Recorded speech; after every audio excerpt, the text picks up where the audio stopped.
Good day, my friends, and welcome to my new Rimworld of Magic series. I am Iken, and let me welcome you to a new adventurous series with this little intro text, and then we're going to get started right away after that. As a party of 3, you awake on a Rimworld of Magic. All of you are outlaws, illegally managed to get some drop pods down on this planet. The plan was carefully prepared for months, and now you plan to venture out in this brave new world full of riches. We all hear stories on the glitter worlds and the urban worlds, rim worlds filled with a substance called mana and brim filled with the stuff the imaginative people call magic in general. The nature of this world, though, seems to repel forces of science by nature, leaving scientists able to work as normal, but nobody will recall what exactly he was working about. This abnormal amnesia seems only to lift at the end of each project, and comes as a side effect of the residual mana of the planet. Which path will the newcomers on this Rimworld choose? And this is going to be exactly the narrative of this new series, my friends, and I've handpicked these people here. I rolled them, I didn't prepare them carefully, I just rolled them so long until I had a set of certain qualities. Let's let them hatch out of the drop pods, and we go first with Connor White, being as a child a cult child, and he was a world entrepreneur before he went rogue, and he's magically gifted, and that's same for Yana and for Dennis. So I rolled up a party of people that's magically gifted by nature, and you'll find all the mods used in the description below. I enabled a sci-fi magic setting in this scenario because I didn't want to go for straight out medieval things, and this series is pretty straight out thought to be played as a story, so I'm going to choose the decisions of this colony according to the events. So I'm going to make my decisions depending on what people we will meet and what kind of people or colony will join from what factions they are. As you can see here, I enabled a lot of extra factions. These are extra factions from Rimworld of Magic. Fighters, monks, and druids are enabled. There's also the mage faction, and the idea behind this series is a little bit similar to Frank Herbert's Dune planet, which, if you don't know it, has some natural drug, which is super interesting for spacefaring people. And I was like, why not having a Rimworld filled with magic being super interesting for all the spacefaring people? And so I came up with this planet filled with lots and lots of colonies because, hey, where there's magic, there's going to be profit.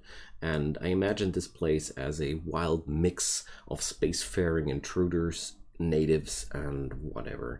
So these 3 people will make their new home here, trying to survive on this wild planet. We're playing Blood and Dust on Cassandra Classic because I really like the pacing of that storyteller, and I welcome you dearly to this new series. And if you like this kind of content, check out my channel. You'll find plenty of Rimworld content there, alongside with other strategy and well, I call them brain-based games. So check it out. If you find something there you like, leave a subscription and you won't miss any content furthermore. So I tweaked up the Rich Explorer start a little bit, and I exchanged the charge rifle with the assault rifle because I like them more. And research wise, I have random research enabled, which means I'll never know what gets researched. I felt like it would be a fun idea to say like a magical world repels science by nature. So boom, there we go. So every science project will only get revealed once we're hitting 98% completion. So I unlocked a little bit of extra technologies though, because I didn't want to sit in the dry. So I started with gun turrets, microelectronics, and geothermal power. Yes, that's a bit strong, I know, but I can't rely on anything. And there's so many extra technologies available with all these mods enabled. I just don't want to sit out with very necessary technologies being not available for a long time. That would have been no fun. So with this set, I have the bare necessities and high tech, and assuming that these people were fleeing from different places, I feel like that that fits into the narrative. So let's check out the crew. There's Connor White, like I said before. He's quite a multi-talent. I really like that guy. Naturally rolled. There's Yana Maldonado, the sickly child for childhood, and a starship janitor is there. I like the idea of a pretty regular person being very sick as a child, and then as a grown-up being a arcane conduit even, and she's having even a chemical interest. And my idea of Yana was she got that talent for magic out of that disease, and that left her a little bit well, different than the others. That's the chemical interest, and it comes with the arcane conduit though. There's Dennis, the last person in the squad, a apocalypse survivor, only mere 18 years old, and I like the idea of having this pessimistic young guy being from a doomed world where I would say the cataclysm there gave him the magical gift or whatever. We can fit that in however we want to. He's pretty mediocre here. Rimworld always generates your young people quite low skilled, but I really like that squad, and let's get started. I also have enabled lots of mythological creatures. We have dragons as well, because I was like, if we go fantasy, let's go for real. I didn't enable the Forgotten Realms things though, because I didn't want to dive too deep into any franchise. As much as I love Dungeons and Dragons, I didn't feel like going for that. But I'm really excited about the series, and I was preparing it for a long time in the background, and yeah, there we are now. So I haven't fully decided where we're going to go with this series. Like, my goal here is to create a vivid and living story. And like I said in the intro, we went for a crash landing scenario. So I randomly picked my starting side. I rolled random sites until I found something which was more or less tolerable. So we start in the southern hemisphere here. And I love permanent summer tiles, so I picked this one. And I hate flatlands, but well, when you're randomly picking, you don't get to cherry pick that hard. And this area here is quite cool. I'm very close to a road. There's lots of flatlands here, making the road to the monk faction not that long. And yeah, that's our starting point, randomly selected, all in the narrative. And this is more or less a role-playing run, and let's enjoy that one. Starting here is always quite annoying. I'm going to start along resource spots, I'd say. So we're having some iron here, some machinery here. Let's check out the terrain affordance, but okay, there's no soft sand or other nasty stuff here. Oh, that's good. So I think straight up in the middle sounds quite good to me. There's lots of agaves around here. I'm having a few pieces of mountain to work with, and it's going to be quite easy to build a nice base around that. Well, luckily we can just start where we are. Going to have some things done first. So what do we have here? There's Adobe. Oh dang, stuff is so ugly and nasty, but I'm quite happy that it's in the mod pack.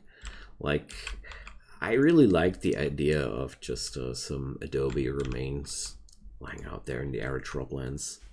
Reminders of some ancient cultures, so there's nothing valuable I could steal here. Ah, too bad. I was hoping to find some source of stone that I could avoid the wood age. So let's face the facts. We're going to have a wooden building to begin with. I don't like to use wood, but I don't want to use my steel either. So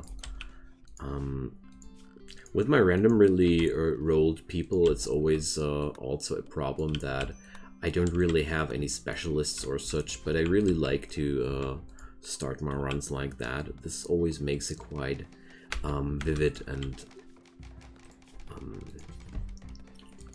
interesting situation there.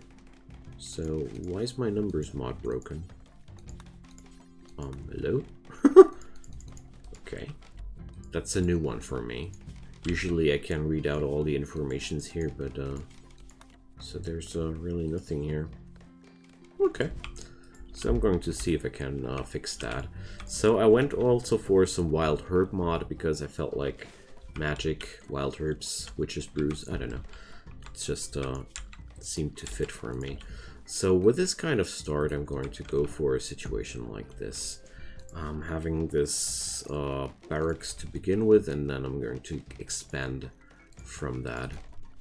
So let's check out who's good with plans. Nobody! Wonderful. Who's going to do it? Anyways, I don't know. So let's see. Yana is definitely going to get the construction job. So Connor and Dennis can just decide who's going for the plant jobs. So they're both quite bad at it. Is somebody good at mining here? Connor is quite good at mining. So could I mine out some pure steel to work with, or well, so definitely want to go for a stonecutter's table ASAP, because obviously it would be really good to work with stones. So let's do something like that and haul those sandstone chunks, because I need building material as quick as possible. Alright, so let's fetch that up. So at least there's a roof to sleep under for tonight. Dennis will grow into his new job here. And I don't know yet what kind of magic profession I will give those guys. You could also go for the wanderer profession. This is basically... Oh, I shouldn't have interrupted that. This is basically a mage who tries to perform magic by teaching it himself. So you're never going to be specialized in anything, but you can start using magic right from the scratch. I think that would be a pretty good thing for Dennis, being the grumpy guy that he is.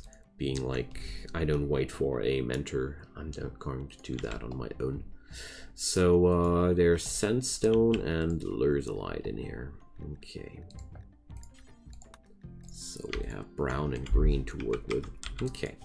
So I need somebody to craft for me. That's going to be Connor as well. And I gotta reduce the ingredient radius here and there. So I already feel a pretty strong shortage of beds here, and that does concern me a little bit, honestly, but we're going to work around that.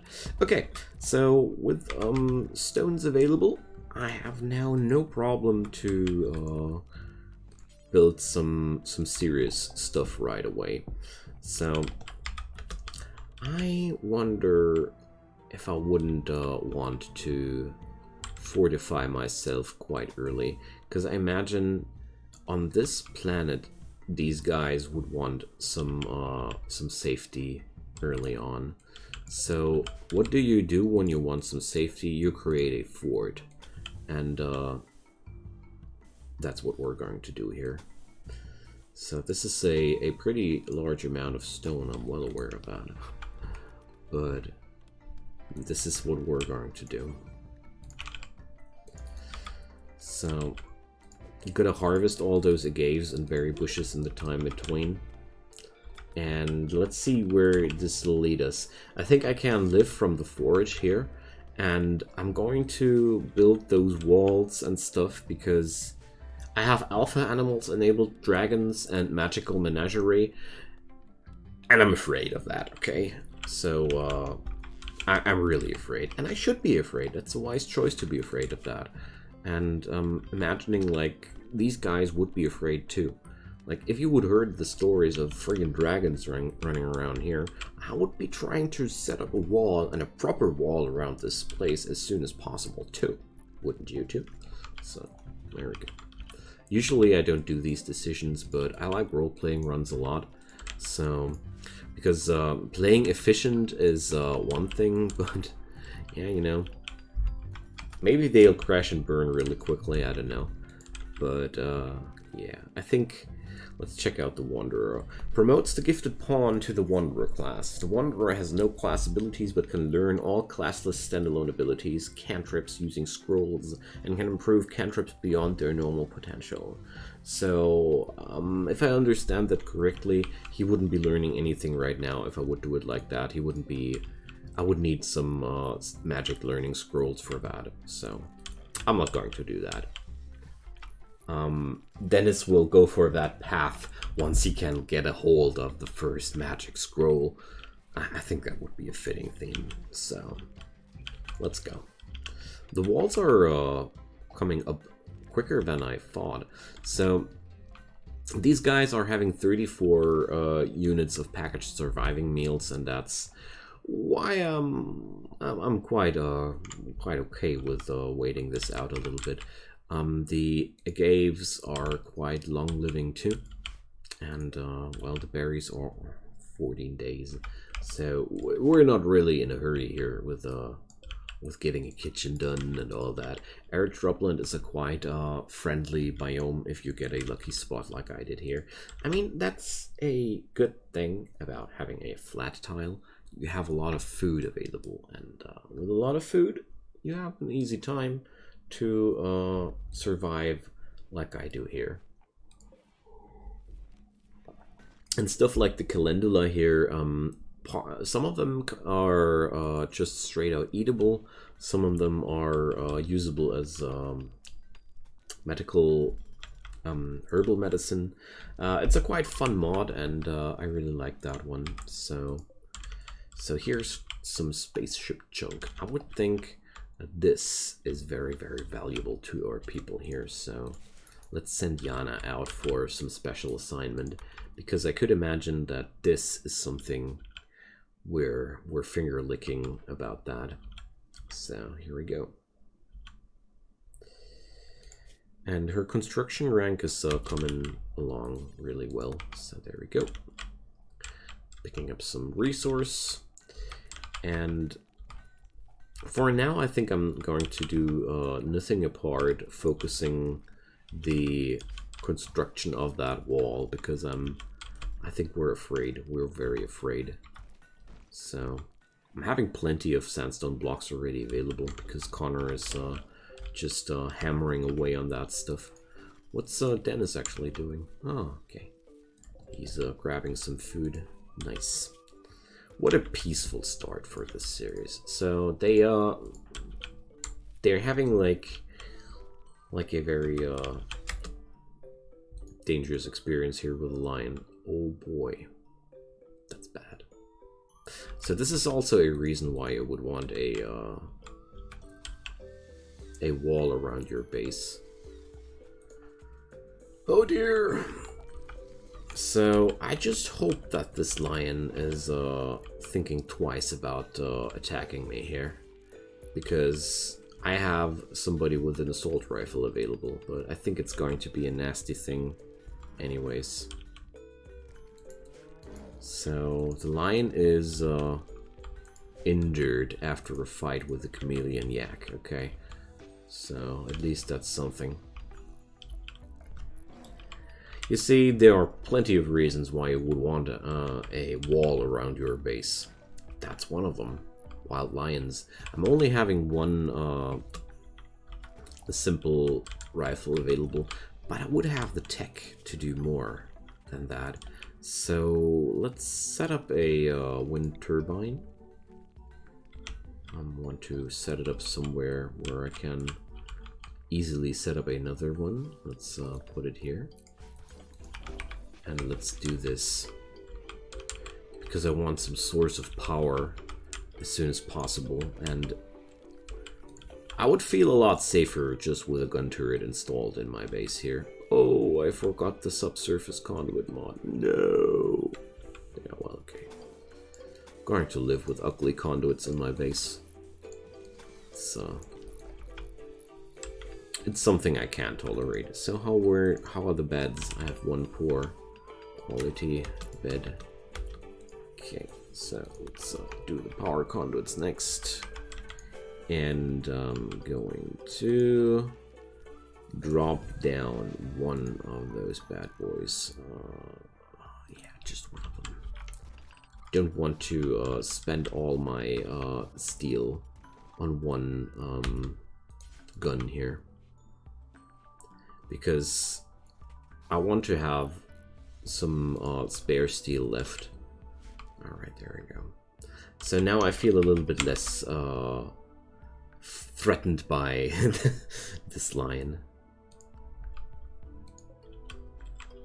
Alright. So I'm really a little bit anxious about this, but obviously it seems to be quite okay. My amount of food stored in the base is not reducing at all.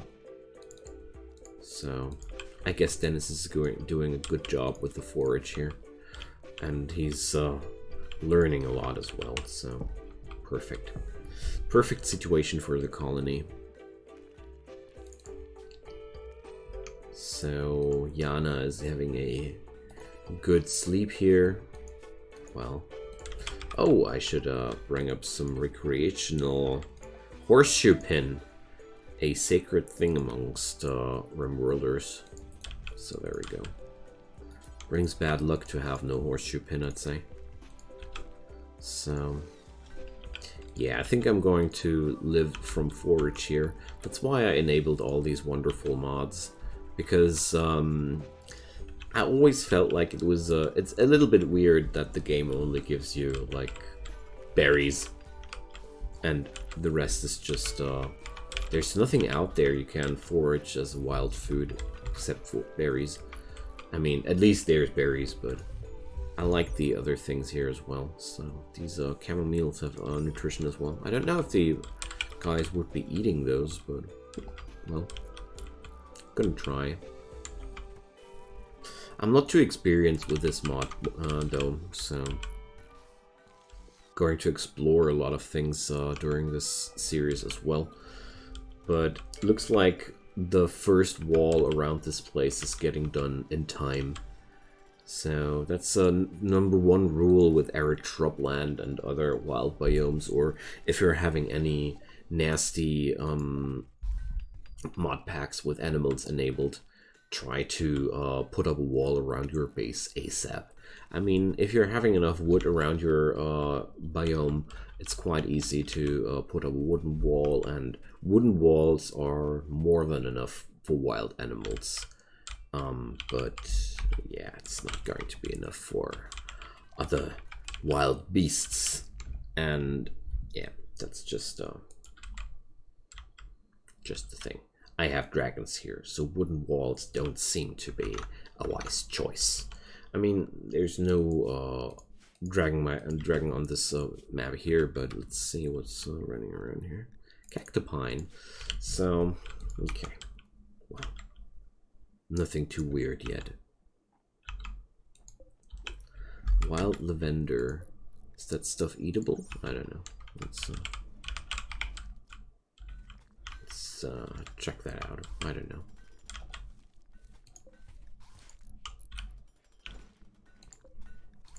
So, well, it has a nutrition value, but I don't have a clue if we're actually able to eat that.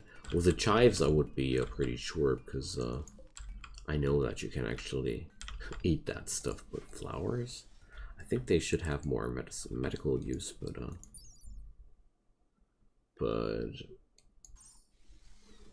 well, let's check what it's used for later. For now, I just want those stones to get the walls down. I think I'm going to order Dennis to the construction work now too, because I just want to get things done as quick as possible, and he's going to be of good use here as well. And botching one construction at a time, but that's no problem here. So Yana and Dennis seem to get along not so well. Yana viciously insulted Dennis's mother's accent. Alright, so how does Yana know Dennis's mum? And there's our first big threat, a mad koala. flee. No, we're not going to flee. So I'm going to bring Dennis and his assault rifle to a good use.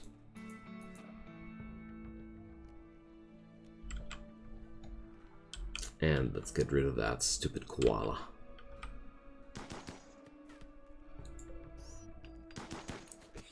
So it's time to at least set up some butchering and cooking spot, because I have power now, so well able to do some meals. So electric stove and a butcher table, but I'm going to set up the butcher table outside because I don't want to have the bloody mess inside the same room I'm cooking in, because that's just inviting the food poisoning into your kitchen. So let's fetch some more wood. I'm going to give Dennis some other orders now, because as far as I'm seeing things here, he's doing more damage. It's just botching walls left and right, but he's learning. It's okay. I didn't want to have only one constructor at the end of the day. It's really bad to have only one colonist being good at constructing, but Yana is just doing more construction per day than she's able to learn, so that's not really cool. So let's set up the work spots, and I'm going to cook simple meals until I have 6. So there we go. Who's cooking? Yana. Nah. Going to send Connor for this honorable job. Don't want to bring too many jobs on Yana. But this is going to be a really nice start to begin with. So along the side of this series, my plan is whenever we're starting to get closer to a grindy hump, where it's just about resource gathering or crafting certain things, or waiting until certain parts of the base construction are getting done, I'm going to take the liberty of fast forwarding that between episodes, because I want to have this series rich with entertaining episodes, and trying to reduce the grindy episodes to a bare minimum wherever I can. So we're here on the faction name, so well, we are the Wild Coalition here. I think that's a good thing, and the place is called New Fortune. So there we go. It's the story of those guys here. Here we go. Nice walling getting done. Feeling so good to see the important things getting done so quickly. And I'm getting a copper wrench. Awesome. This is construction gear. So there's some tools falling from the sky. It's pretty cool. It's really, really cool. Because this is a RPG and fantasy playing thing, I also enabled the RPG inventory here. So construct success chance, repair success chance. It's awesome. It's just not good as a weapon, but as the tool I needed right now, it's just express delivery from the orbit. We should be anxious about that. Somebody is reading our needs too precisely. What should we think about that? Are we getting monitored by some weird alien overlords? Possibly. So I'm really having a great time with this mod pack already, and I can tell that we're having a good time here with this little fortress. I just hope that I'm able to keep it alive long enough to really dive into that magic content, because it's really fun. Magic in this mod is so friggin' overpowered that I didn't want to have a magic user to begin with, because I felt like if I would have that, first off, episode 1 would be all talk and explain and whatnot, and apart from that, if you get the proper mage class to begin with, it's really strong. This mod is awesome, but it's also very, very imbalanced. But no, it's not really true, because your enemies are getting the same stuff as you, so your enemies are swinging the same kind of stick against you, so it's really brutal at times. But I would say Rimworld of Magic really makes your game a different experience in a good way. It's my favorite Magic mod for Rimworld, and for good reasons too. So probably not going to be the last series with this mod pack either. So there we go. Dennis is now pretty close to hitting construction too. It's pretty good. But Yana is just so much quicker than him. So it's quite okay for me though. I just keep Dennis busy with the harvesting jobs. So the Sickle Wolves, the pirate faction, are attacking me. So AJ is coming to hunt us. Alright. So I'm going to bring all people here because I'm going to send Connor as a decoy, and Dennis will be thwacking away at that guy from the flank, and Yana is just the backup if necessary. So let's slow it down and hope that Dennis will finally hit some bolts here. And so why is he standing still? And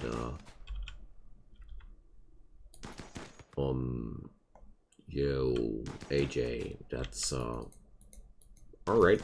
So I don't know what exactly is his problem, but this guy is having the good old tough trade. Just happy that he's not filled with goat juice or something like that. So alright. Adrian AJ Clark.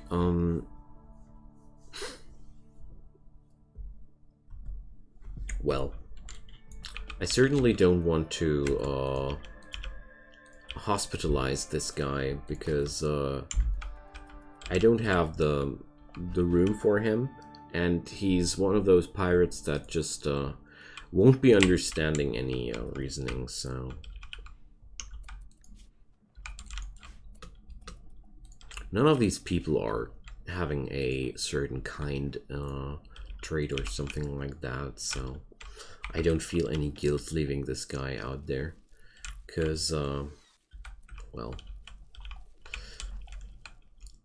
it's on him own.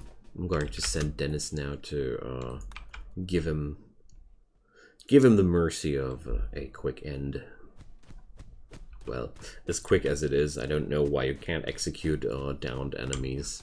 You're having to do this ridiculous dance of death, which feels like the most brutal way to finish somebody on Earth. But I didn't make it up. We're going to bring a grave to this guy. So, I mean, it's not like we're unethical here. It's just I don't feel like this guy deserved any mercy from this place. He came here with the intent to kill and murder and destroy this place. It might have been very foolish of him to try that alone, but that didn't change his motivation. So, just that's my opinion here. So, what was that noise? It was the rat that disappeared inside of the coyote a moment later. Yum. So, with this big old wall around this base, I'm going to be a lot safer and a lot more reassured about the future of this place, because now whatever might migrate on this map whatever predator is running around here, I have a place to run back to, and that's a really good feeling, especially in the arid shrubland where, I don't know, there's a regular influx of lions and cheetahs, and they're just coming and coming, and they're just always coming in such large numbers, and they never stop.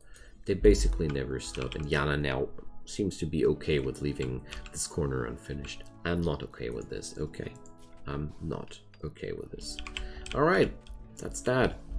First phase completed. So let's do the following. This is going to be the freezer area. I'm going to reinstall the lucky horseshoe pin here, and I'm going to need some door in between here and there, and we're going to mine out something here.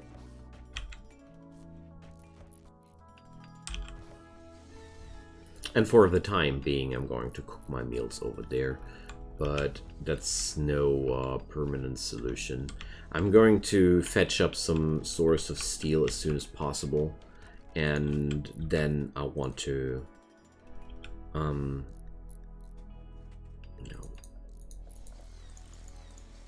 and then I want to do some necessary things like a geothermal generator to have some steady supply of power. I also want some research bench. For this episode I didn't find the time for it yet, but it's okay. So Dennis is now starting to do his mining career. That's at least something he likes to do. And already out of stone blocks? I know. Come on. Isn't there any more sandstone in the vicinity? So now I'm quite safe and cozy inside here, and this is a good spot to find an end to an awesome start of this series. So I'm going to think about what's up on the platter for the next episode there. Thank you so much for watching. Hey, look there, there's a self-tamed zebra. And I hope you're having a good time here. I certainly do.